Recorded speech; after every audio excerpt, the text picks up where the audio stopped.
Yeah, shalom, shalom. Grace and peace be unto the 12 tribes of Israel. Happy new moon. Happy new moon. I pray everybody's doing all right this morning.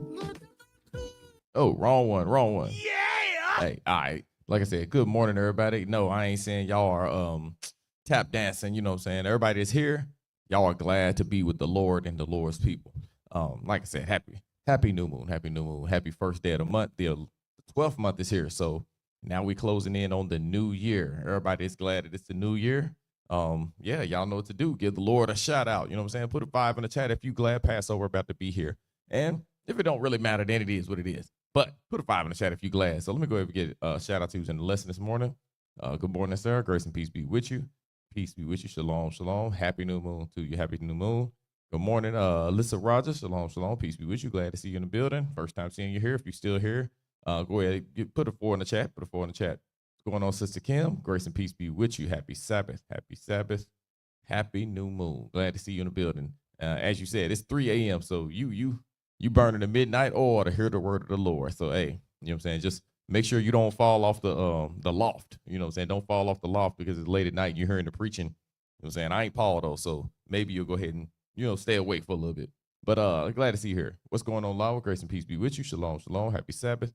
Good morning. I keep saying happy Sabbath. More so happy new moon. But it is a Sabbath. So same thing, same thing. So hey, good morning, good morning. Like I said, it's early.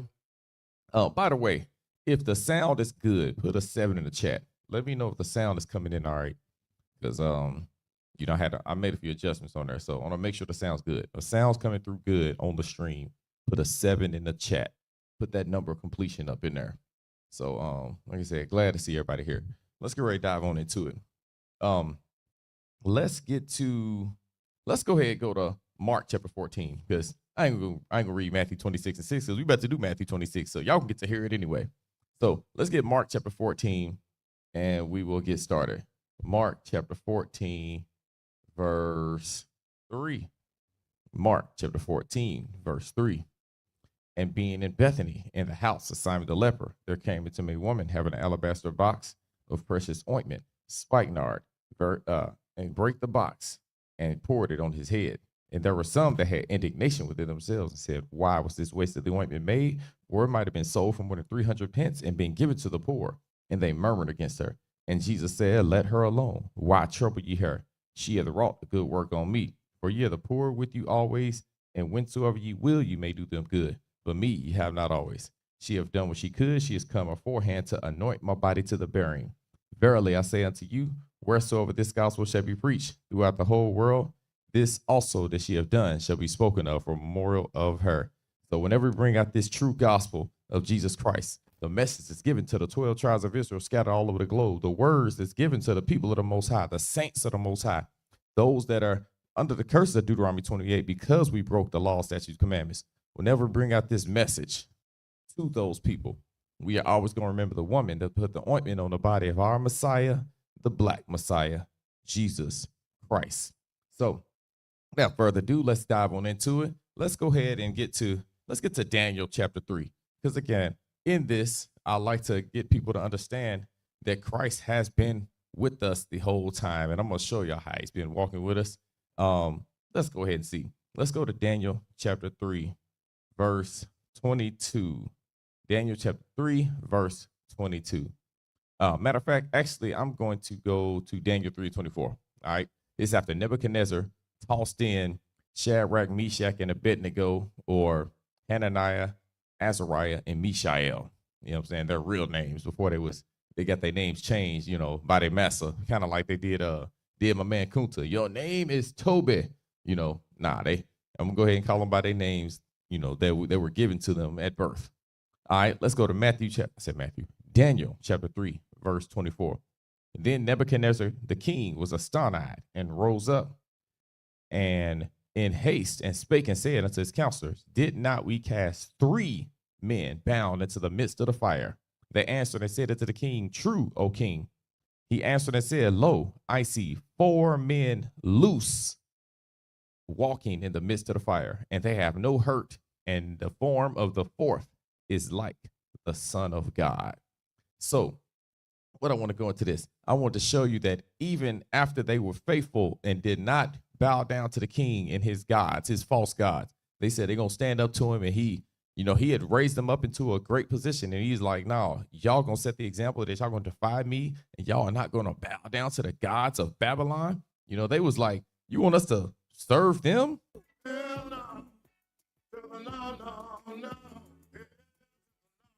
Hey, my brothers wasn't having it. You know what I'm saying? Them 3 young Hebrew boys, the 3 holy children, they said, now we serve the Lord God of Israel and Israel only. If y'all feel them brothers, put a 2 in the chat. If you feel them, they going to stand with your God no matter what situation. Put a 2. And if you know how tough it would be, and you probably would go ahead and bow down and go ahead and, when they play the music and the sack button, if you be doing that, then go ahead and put a 5 in the chat. And we'll all pray for you. You know what I'm saying? And don't feel ashamed, because, hey, it is what it is. We all have that struggle. We have different struggles, And if that's your struggle, you got your brothers and sisters to help you. But anyways, he said, this is 4th man is like the Son of God. See, what we see is in this time, Jesus Christ was already walking with us in the times of trouble, in our times of struggle. Look behind. Y'all see this, you see the sand in the beach. Many of y'all might have had in your house growing up, the footprints, poem or story or whatever it is. And it says footprints, and it's like, it's talking about the person that went through all these struggles. And in the sand, you got footprints. And he said, I only had 1 pair of footprints when things was tough, but guess what? Hey, the Lord said, I've always been with you. I was carrying you. But the point I'm making is the Lord he's walking with us in their time of distress, their time of torment. When they stood for the Lord stood for them. He said, I got you. I'm going to go in the fire with you, and I'm going to make sure it does not singe you in any way. See, our Messiah has been with us. He didn't have to just wait till in the New Testament, quote unquote. Nah, he's walking with us the whole time. He led us in the wilderness. He led us even when he brought us up out of Egypt. He's always been that light, that chariot that we had to follow to get close, that rock that was with us in the wilderness, and that rock was Christ. So let's continue on, though. Let's go ahead and get to Matthew chapter 26, verse 1. Let's get into the lesson. Matthew chapter 26, verse 1. And it came to pass, when Jesus had finished all these sayings, he said unto his disciples, ye know that after 2 days is the feast of the Passover, and the Son of Man is betrayed to be crucified. So he's like, hey, 2 days from now, I am going to be put to death. I'm going to be lied on and be cheated, all of those things, and I'm going to be led to the slaughter just like a sheep, unlawfully, wrongfully, whatever you want to call it. An innocent man is going to go down. You're going to see this happen. So, and it's going to happen, on the Passover. Verse 3, then assembled together the chief priests and the scribes and the elders of the people unto the palace of the high priest, who was called Caiaphas, and consulted that they might take Jesus by subtlety and kill him. But they said, not on the feast day, but lest there be an uproar among the people.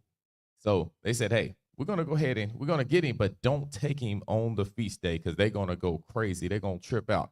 Let's not get him then. So he said, hey, they were trying to come up with a slick way to do it. So I said they came by subtlety. And we'll read on. You'll see what took place. Verse 6. Now when Jesus was in Bethany in the house of Simon the leper, there came to him a woman having an alabaster box of very precious ointment, and poured on his head as he sat at meat. But when his disciples saw it, they had indignation, saying, to what purpose is this waste? For this ointment might have been sold for much and given to the poor. When Jesus understood it, he said unto them, why trouble ye the woman? For she hath wrought a good work upon me. For ye have the poor always with you, but me ye have not always. For in that she poured this ointment on my body, she did it for my burial. Verily I say unto you, wheresoever this gospel shall be preached in the whole world, there shall also this that this woman have done be told for a memorial of her. So as we see, this was taking place after he understood that they are going to take me and they're going to kill me. And at the same time he was speaking about this, the high priest and the chief, the elders and all of those people that had rejected the Messiah were plotting on him secretly. So he already understood what's going on. He didn't have to be there. He didn't have to hear what they were saying. He understood what type of people they were and what they were going to do. They were going to take him down. They had to remove him, because they understood the threat level that Jesus Christ had, because they were wicked and he was the antithesis of wickedness. He was good. He was holy. He was on that godly standard. Him and his Father were one. So when somebody is righteous and they are up against a whole world, a whole system, a syndicate of evil, guess what they're going to do? They're going to get rid of that quote unquote superhero that opposes them, because he is that threat that could tear down their whole operation. They didn't need that. They needed their operation to stand, and the only way their life can continue the way they wanted it to do, to maintain the lifestyle they desire, they had to get rid of him. That's what happens whenever you have someone that opposes the status quo, who opposes the whatever is in place. That even if good or bad, if someone opposes what's in place and they want to change things, though the ones that actually are benefiting from how things are in this life, they are going to do whatever it takes to remove you. And if they have the power and influence, they will do it. That's why it's hard to be good in this world. Why it's hard to be, good, loving, caring, because the overwhelming majority, over 95% of people, are evil, and evil people cannot suffer to be around good people. That's why the scriptures talk about they always contend with one another. Light and darkness can't dwell together. It's as simple as that. Let's continue on. Matthew chapter 26, verse 14. Then one of the 12, called Judas Iscariot, went unto the chief priests and said unto them, what will you give me, and I will deliver him unto you? And they covenanted with him for 30 pieces of silver. So he said, hey, you know what? Cut me a deal, and I'll go get the Messiah. I'll go get Jesus. What you want? You know what I'm saying? What gift will you give me? What can you make it worth my while for me to turn over the Messiah? Verse 16. And from that time, he sought opportunity but to betray him. So when it says he sought opportunity, he was looking for the chance, looking for the time that would be best to actually turn the Messiah over to the government, to those who were in power, those who actually could execute him the way that he wanted, when I say he wanted, the way that the elders and chief priests and scribes wanted, the Pharisees.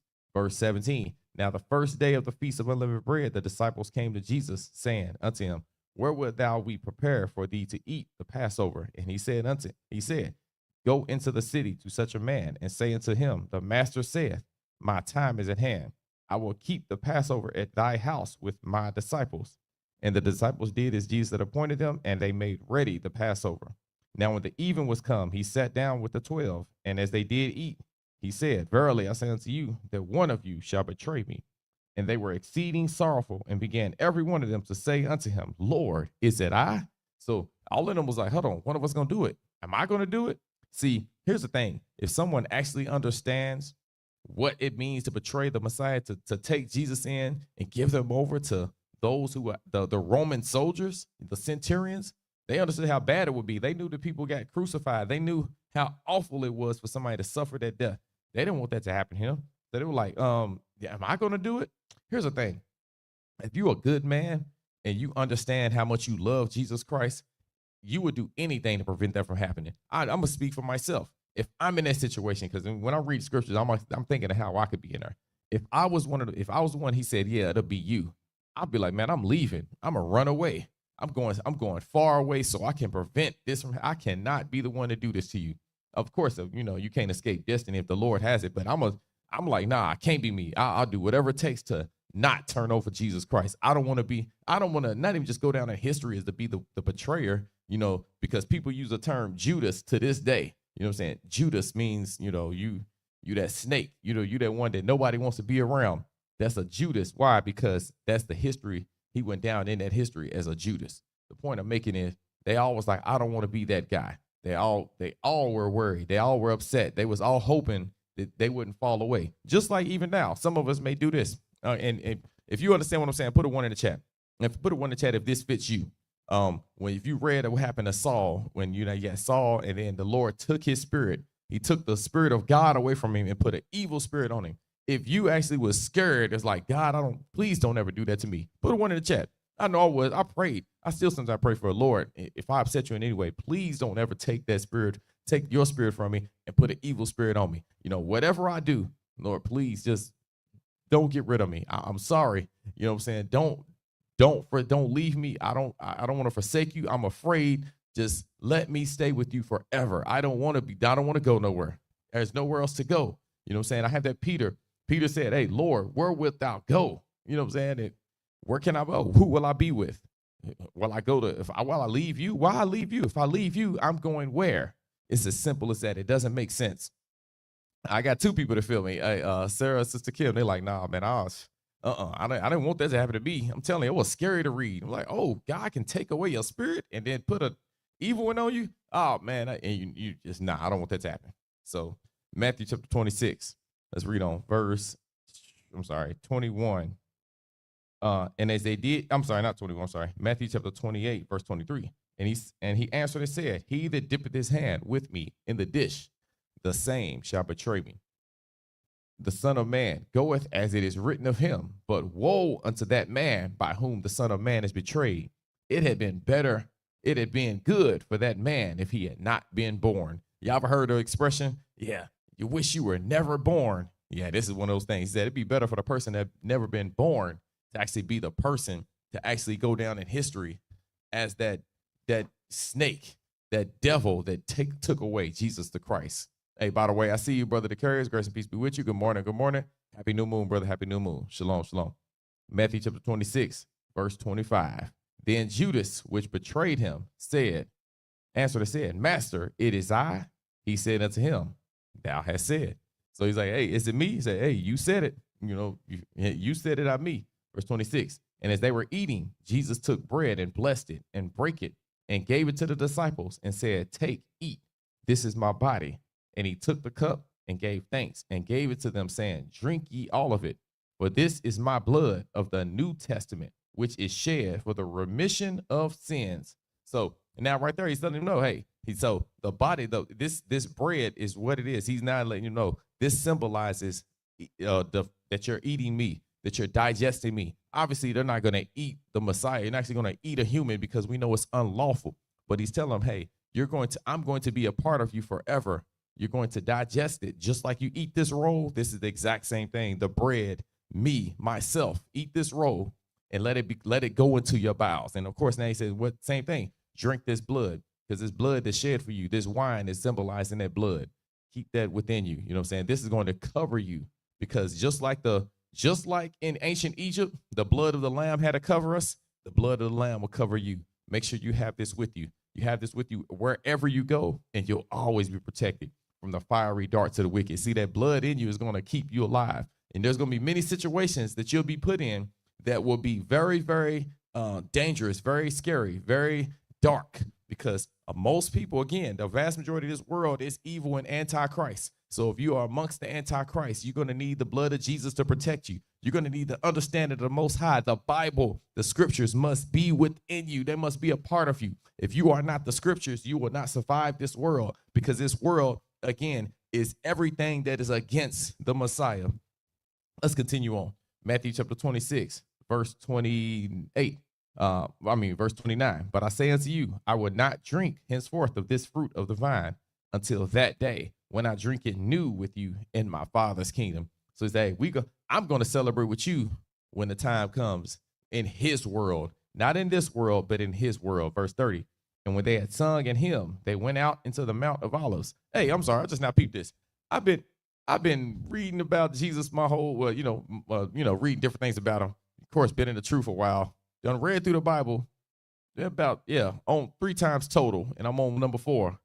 I've never peeped that they sung. They was out there singing. So they're out there singing, gospel songs with the Messiah before, on this feast day, on this celebration. When I say feast day, on this time they were having, quote unquote, the Last Supper. So they sitting down singing a song. I didn't even peep that. Hey, they sung a hymn. So, hey, they was having a good time. They enjoyed their time with their Messiah, with their master. Matthew chapter 26, verse 31. Then Jesus said unto them, all ye shall be offended because of me this night. For it is written, I will smite the shepherd, and the sheep of the flock shall be scattered abroad.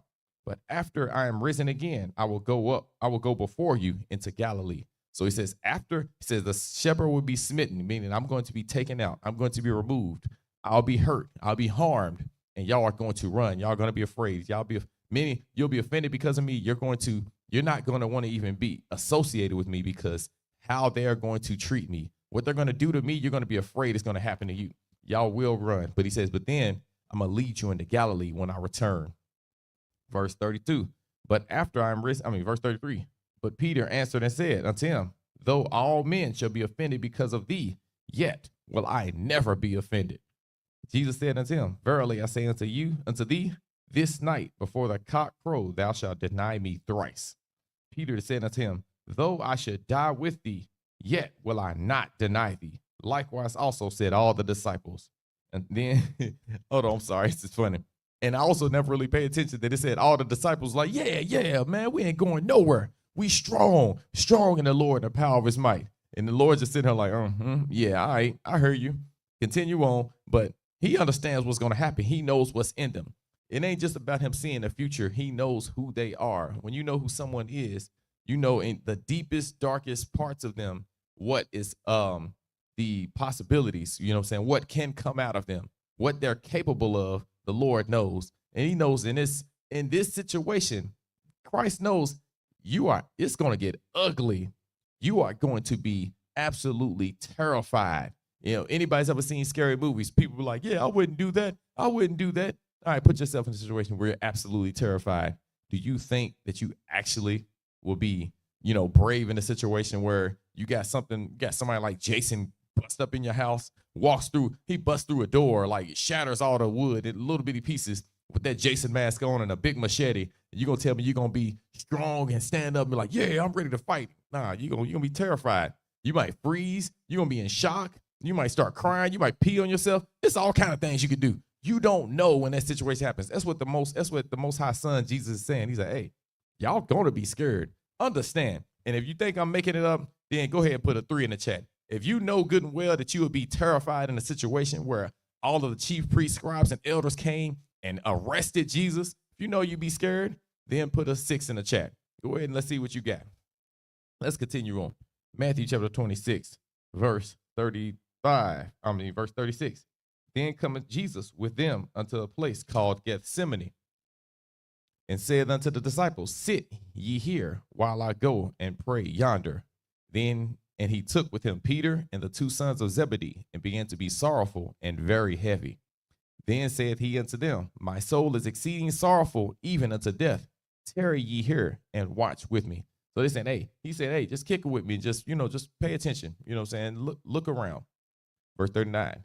And he went a little farther and fell on his face and prayed, saying, O my Father, if it be possible, let this cup pass from me. Nevertheless, not as I will, but as thou wilt. So he said, I know it's about to happen. You know, I understand what's about to take place. And now the reality is setting in on the Messiah, the Master, the Son of God, who has been here from the beginning, who created the whole planet. He is about to now have to suffer the greatest torture in the history of the world. He's about to go through it. And he's like, if it's anything else I can do, Lord, please let me out of here. Let me do something else. But although I don't want to do it, whatever you want me to do, Lord, I'm ready to do. See, this is true submission. This is true obedience. This is what we need. This is how we gotta speak to the Most High. We gotta speak to the Lord like, hey, Lord, I like the things I like. You know what I'm saying? I want to do things my way. But if it's any other way that I can do what I want to do, let me do it.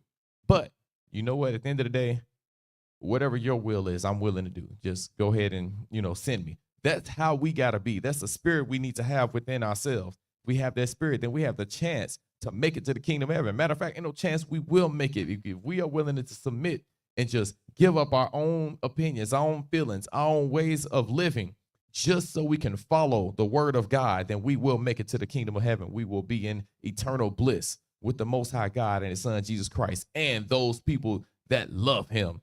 That's the place I want to be. If you don't want to be there, then, you know what I'm saying, go ahead and say you don't. But if you would like to be where the Messiah and his Son are, go ahead and say, Matthew chapter 26, verse 38.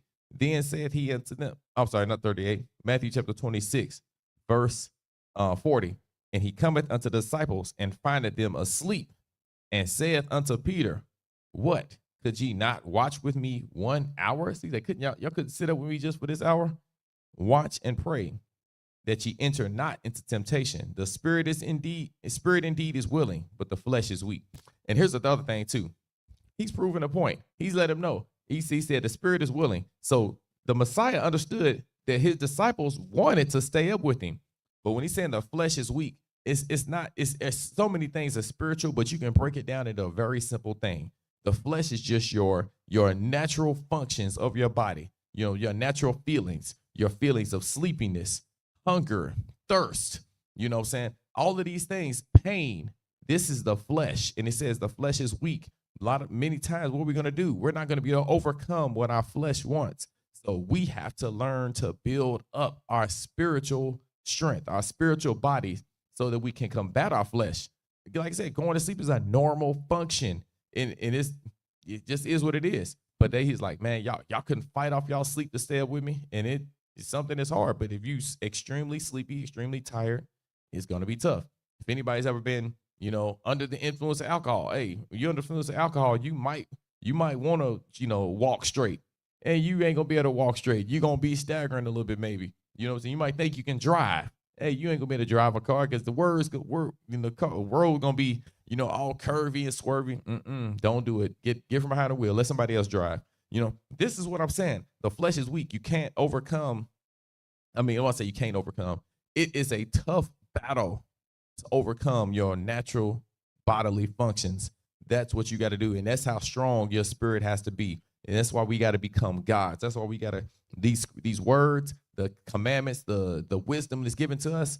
This is to make us better and stronger. Everybody has their weaknesses, and we have to fight them. We have to fight them day by day. Let's continue on.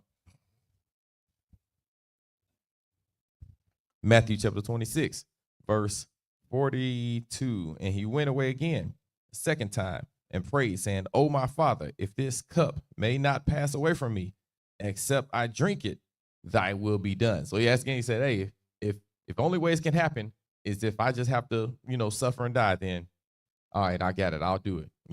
Verse 43. And he came and found them asleep again, for their eyes were heavy. You see, that's what he told them. The flesh is weak. And he's like, look, just like I just said, their eyes were heavy. It was hard for them to stay awake. Their body, the spirit was willing. Inside, they wanted to stay up with Jesus, but their eyes were heavy. It was, all of y'all had heavy eyelids before. Were you trying to stay awake? You might be sitting there trying to watch a movie, and then your eyelids just keep on falling. You can't do it. Your eyes won't let you. And then all of a sudden, you wake up and you like, how did I get here? Why am I on the couch at 2 a.m? Because your eyelids were heavy. Your spirit was willing. You desired to continue watching, but your flesh was weak. Matthew chapter 26, verse 44. And he left them and went away again and prayed the third time, saying the same words. So, think about this. He asked 3 times, Lord, if it's another way. I want you to understand how terrified and scared even the Messiah was. So that's why he told him, he said, hey, y'all, well, he really want to listen to the other disciples, but Peter was like, hey, I ain't going nowhere. If Jesus himself was afraid of what's about to happen to him, he asked God 3 times to do something else. Again, this is something I've never really paid much attention to. It said he went and prayed a 3rd time. Praying is simply talking, requesting, God, you got another way? You found out something yet? Think about it. You come to him, God, hey, you got a plan? He's like, yeah, down the cross. All right, but is it another way? You know what I'm saying? Can you get back to me on it? He leaves, go look for his disciples, come back. Hey, Lord, you find anything else? You know what I'm saying? Come on. Hey, Daddy, you got something else I can do? Daddy's like, nah, I ain't came up with nothing yet. Same thing. Christ love again, came back. What about now? He went to him 3 times asking him if he did not have to get on that cross. I need y'all to understand that he didn't want to do this. He loved us so much that he was willing to take this pain and follow his father's instructions, because his daddy was like, this is the only way. There's nothing else you can do to rescue the people that you claim to love. Your brothers and sisters, your fellow Israelites, the descendants of Jacob, the only way they can be saved, they can be rescued, they can have the opportunity to come into your kingdom. The only way they be covered by the blood and actually get close to me and live in my world forever is for you to suffer in this manner. That's what had to happen. He's like, he asked him 3 times. I've never even peeped this. I'm telling y'all, I keep telling y'all when I do some of these videos, when I do these lessons on the chapters, they're like reaction videos, because I'm actually like, myself, I'm catching things and I'm like, oh, dang, I didn't know he went to him 3 times. I've never caught it. I just knew he prayed and he had the tears were coming down his blood, and sweat coming down his blood. And he was really wanting to get out of there. And the Lord's like, nah, you got to do this right here. and he asked him 3 times. He went to try to see if there were 3 times. Think about this. This is who been with God since the beginning. And he knows God never changes his word. He keeps it. His word is what it is. He never changes. He is who he is. The understanding is true. What, you know what I'm saying? The truth don't change, right? The plan doesn't change. And we know the words in the scripture don't change. For all the people that always want people to like change their mind, or like, hey, this is who he is. This is what he believes. This is the truth. And people want the truth to change or to be altered because of how they feel. Christ felt how he felt was he did not want to go through that pain that was coming. That's how he felt. And he asked God to change it. You know, he asked if there was a way it could be changed. And he still was like, well, I guess I'll do it then. But man, really, Daddy? Come on. It got to be something else. This is what was going on in his mind. This is how our Lord was feeling. This is reality. See, the Bible, we can't just look at this as just some book that's falling from the sky with angel wings on it and the halo and just light shining up out of it, and everything is, you know, just what's the word? Magicalized. You know what I'm saying? Mystified. It ain't. This is real. These are real people. The Messiah was a man. For all my people talk about Jesus is God, right here you can see ain't no way he's not. He is a man. You can't deny it after reading and understanding who he is and what he's going through. He felt these things. He was scared and terrified and afraid, just like any other person would be.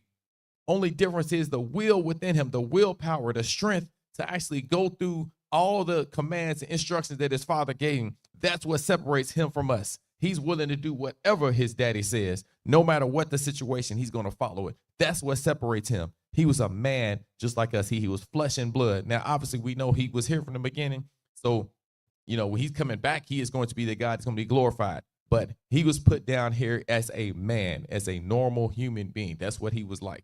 You know what I'm saying? He just understood how to use his skills, right? Do miracles and stuff. Because I'm sure we can probably do miracles and stuff like that. We just don't have that power. We don't know. We don't know the tricks behind everything. But anyways, Matthew chapter 26, verse 45.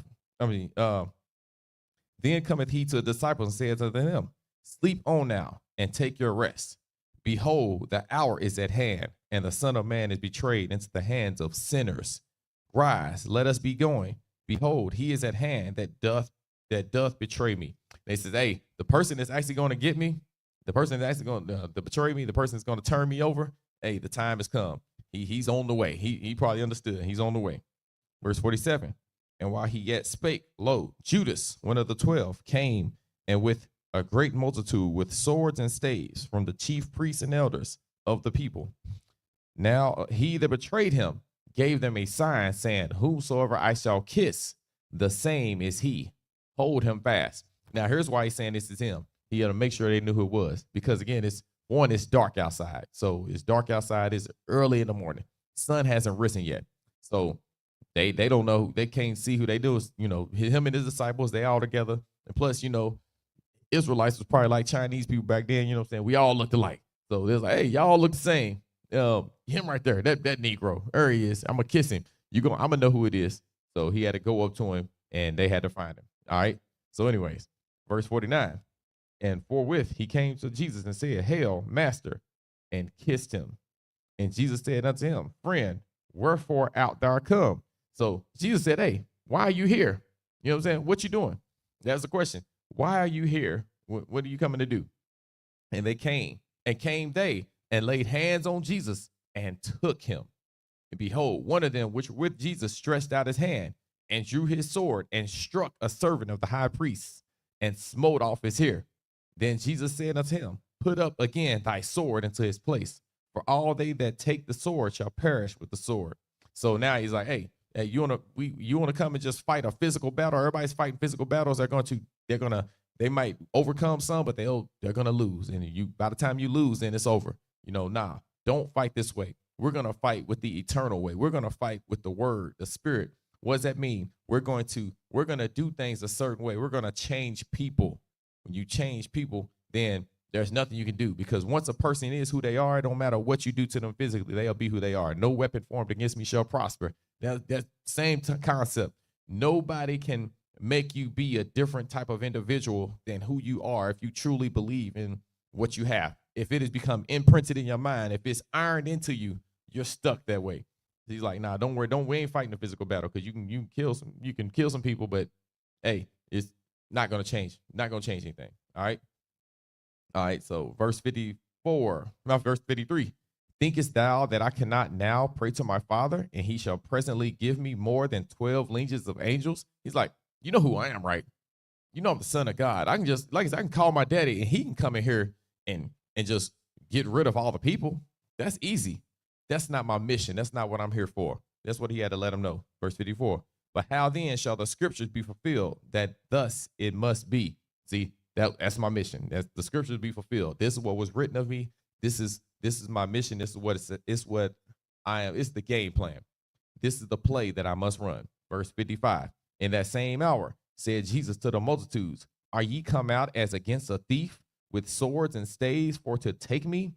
I sat daily with you teaching in the temple, and ye laid no hold on me. But all this was done that the scriptures of the prophets might be fulfilled. Then all the disciples forsook him and fled. So at that moment, guess what happened? They all took off running. They all was like, oh, I'm out of here. And they seen that he just now got taken. He got apprehended. They all took off running. Oh, by the way, I see you, Judah Monsa. Hey, happy new moon to you. Grace and peace be with you. Hopefully all is good. I was going to say good morning, but I guess for you it's afternoon because y'all like 5 hours ahead, I believe. I think 5 hours ahead. Yeah. So anyways, good afternoon. Good afternoon. Hopefully all is good. All right. Matthew chapter 26, verse 57. And they that laid hold on Jesus led him away to Caiaphas, the high priest, where the scribes and the elders were assembled. But Peter followed him afar off unto the high priest's place, to the high priest's palace, and went in and sat with the servants to see the end. So Peter, now, of course, all the disciples were scared. Peter was scared too, but you know what? Peter was still like, man, he's still like rolling with him. He's following, he's staying close. He's probably in his head thinking of all kind of stuff. He's probably, imagine being that, you know, your leader, your ruler, the one you believe in, the one you look up to so much. He's changed your life. And you like, man, I ain't about to let this go down like this. I'm about to do something. So the whole time he's probably thinking, all right, I'm gonna sneak up. I'm gonna grab the first one. I'm gonna snap his neck. Then the next one I'm gonna come and I'm gonna chop his arm off with the sword. Then the other one come. I'm gonna throw a ninja star at him. You know, I'm gonna do all. He's probably got all these little plans, these scenarios playing out through his head like a movie.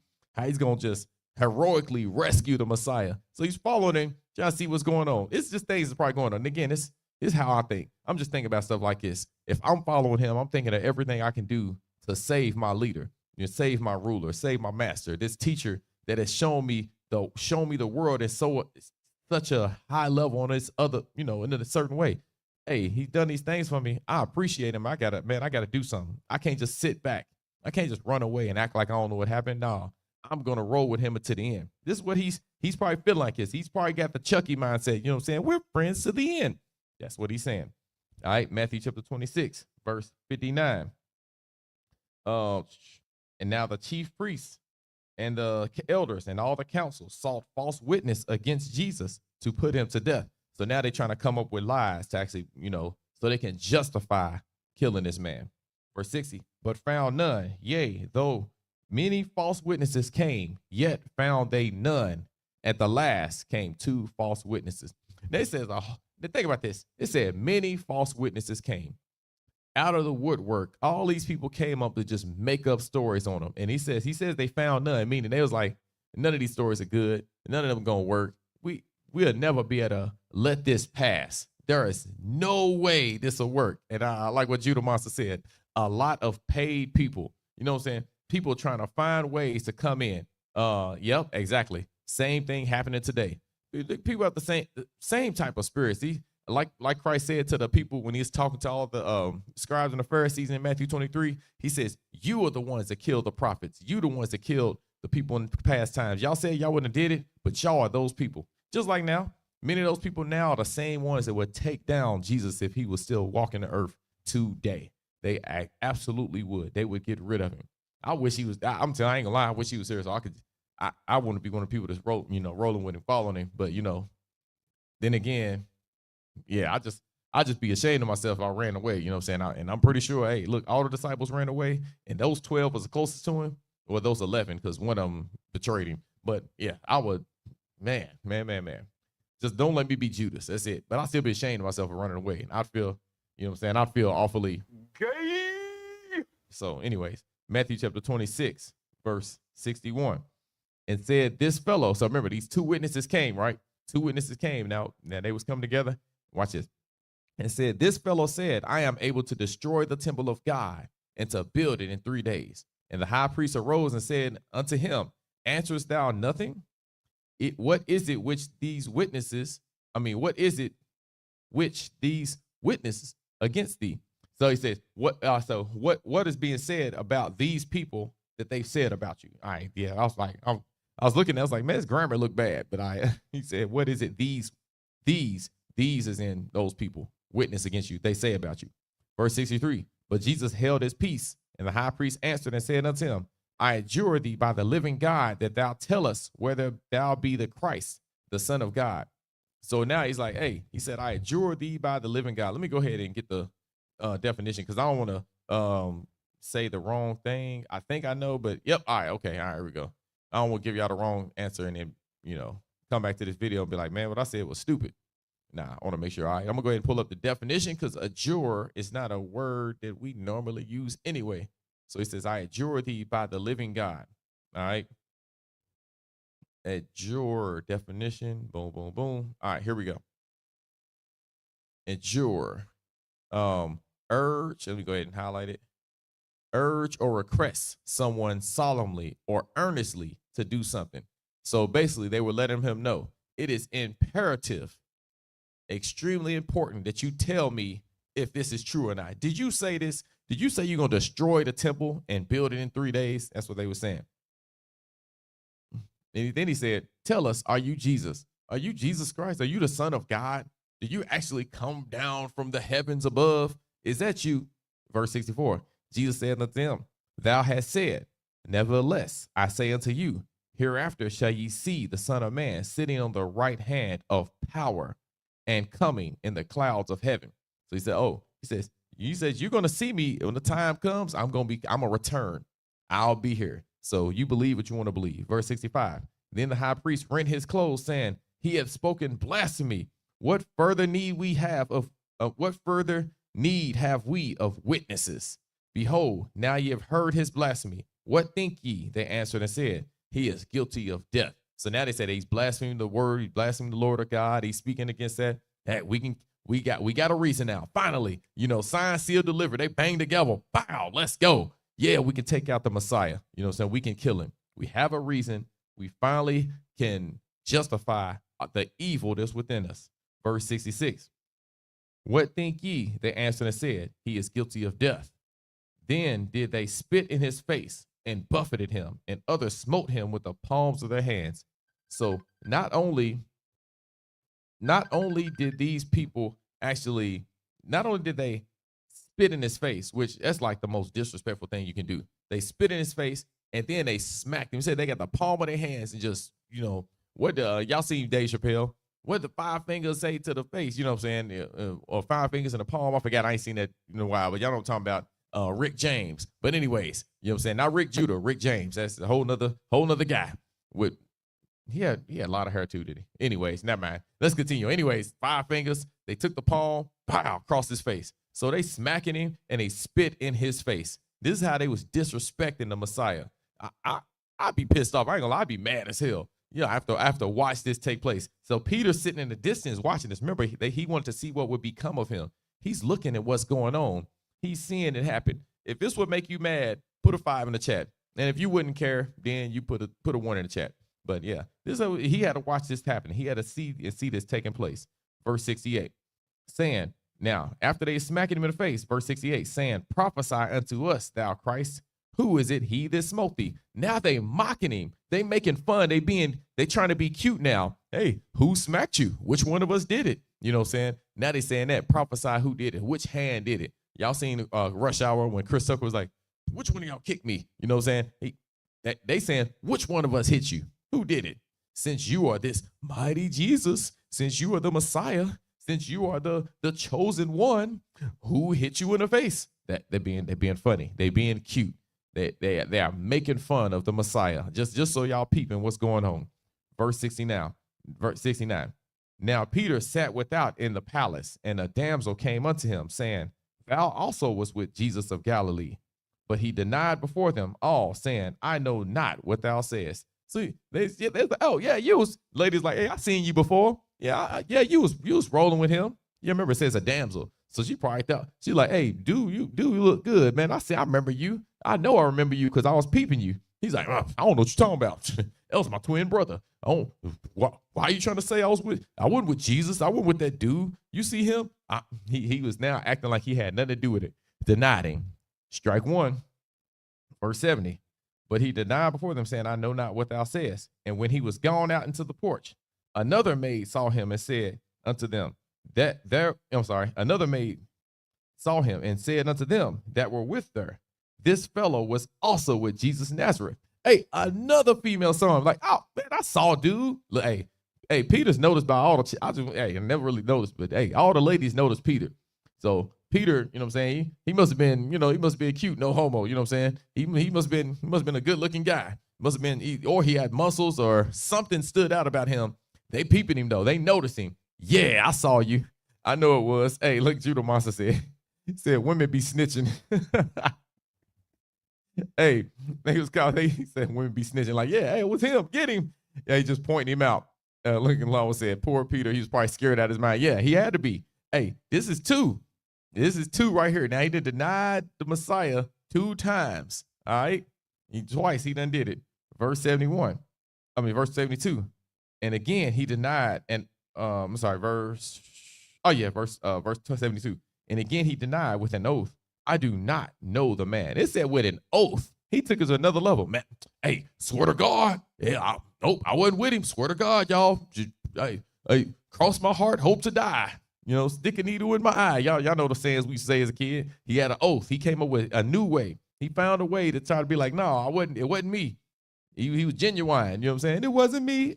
This is him right here. He's refusing to accept that he was a part of that. Verse 73. And after a while came unto him that stood by and said, Peter, surely thou also art one of them, for thy speech bewrayeth thee. And then he said, hey, I'm sorry. Then he says, your speech bewrayeth thee. That reveals you. That has called you out. All right. You can pretend that you wasn't there, but actually we know it was you. How do I know it was you? Because how you talk. Now let me put this in perspective. And for all the brothers that, all the brothers if they've been around me or just been around that being, been in the church of Louisville, hey, if you're around certain people for a certain while, you're going to actually pick up the same type of language, same vernacular. Y'all going to the same slang terms. It's just the way y'all think, the way y'all move, it's going to it's going to mirror in a lot of ways. Your speech bewrayeth thee. So people that's been around me, they be like, oh, yeah, what you said is what Rick Judah would say. Yeah, you with him. I know you with him because it gives you up. You trying to pretend like you're trying to hide, but that is you. I know it is you because that's how he talked. Yeah, you definitely was with him. You can pretend like you wasn't. If you wasn't with him, you've been watching him online. You've been watching him online, or you've talked to him on the phone. Something. You are in dealings with this man. You trying to act like you ain't. We know it's you. Verse 74. Then began he to curse and to swear, saying, I know not the man. And immediately the cock crew. So now the third one came out. And the third denial came. And then on the third one, he was like, man, I know it. I'm telling you, man, I'm going to kill y'all. He began to curse. Now he's starting to do all these things. Yeah, I wish bad on it. Now he's wishing bad on people. He's just going off. He's hot. And right when he's doing it that third time, in the middle of his tirade, in the middle of his rant, the rooster started crowing. Strike 3, the denial of the Messiah. The third time it happened, you know what I'm saying? And Peter remembered the word of Jesus, which said unto him, before the cock crow, thou shalt deny me thrice. And he went out and wept bitterly. And he went out. They didn't say he just went out and wept. It says he wept bitterly. And again, I can remember 2 times in my life where I was crying and couldn't control it. Like, it was just like where my shoulders was shaking and I just couldn't stop. And I'm like, what is going on? Like, This is the type of crying I'm pretty sure he was going through, where you don't know why your emotions are doing it, why you feel that way. It's just you just feel all this hurt and you just can't stop it. It's like, what is going on? Why is sadness from inside out? You know what I'm saying? Putting her hand on my little ball, little motion ball inside me in my mind. Hey, I need this to go away. That it was hurtful, but it was that. I'm telling you, this is what he was going to say. He wept bitterly because he was completely ashamed of himself. He was upset, and I understand. I can understand it because you feel like your life is over. You feel like you've done the ultimate sin. There's no coming back from this. I denied Jesus. I said I don't know him. I said I wasn't rolling with him. Like it's like I said, just reading through this like now, I'm telling you, it's just painful thinking about it. Like how absolutely low I would feel as a man if I just did this. As a man that has walked with the definition of masculinity, and then you've done nothing but show a feminine nature of self-preservation in the moment of in a I guess in one of the toughest moments of your life, and you let yourself down, and you feel like that you can't come back from it, and you probably feel like that there is no getting better. Man, I can identify with it. I can definitely identify that. I'd be going through it. Yeah, for real. Dang, shoot. And no, I'm not about to weep bitterly, so y'all don't be sitting here waiting. Hey, is Brother Rick about to cry? No. But I would be extremely hurt. Like that would be very, very sad. So I'm telling you. So it's like that. And I like back. Let me go back to what Judah Monster said on a comment. I was talking about you're gonna emulate those that you kind of around the most, which is also why it's important. Your environment determines who you are. The environment you want to be in is what you're going to learn to be like. Why do you think Scripture says in Proverbs 24, it says, "Be not thou envious of the wicked, or desire to be around them," because you're going to pick up the same habits as the people that you want to be around. So that's why you got to make sure the people you want to be around are those that are good, that are righteous, that are holy. Your environment determines so much. Like this, it's like the Father rubbed off on Moses when he was in the mountain on his face. Yeah, his face was shining. Moses was a different man when he came down. He wasn't the same. Stay around someone long enough and you become the likeness. Yes, it's all that. So, the disciples, it was like 12. It was like 12 Jesus Christ walking around. That's what it was. It was 12. After Christ went down, it was 12 Messiahs. And that's the beauty of the gospel. And that's what we're supposed to be doing. That's why we gotta take our talents and multiply them. We gotta, all right, if I have one talent, I need to make 5. Meaning I need to make 5 more believers, 5 more people that got strong faith in Christ. And then those 5 need to make another 5 each or 10 each. And then that one Jesus turns into 50 overnight. You know what I'm saying? This is what's got to happen.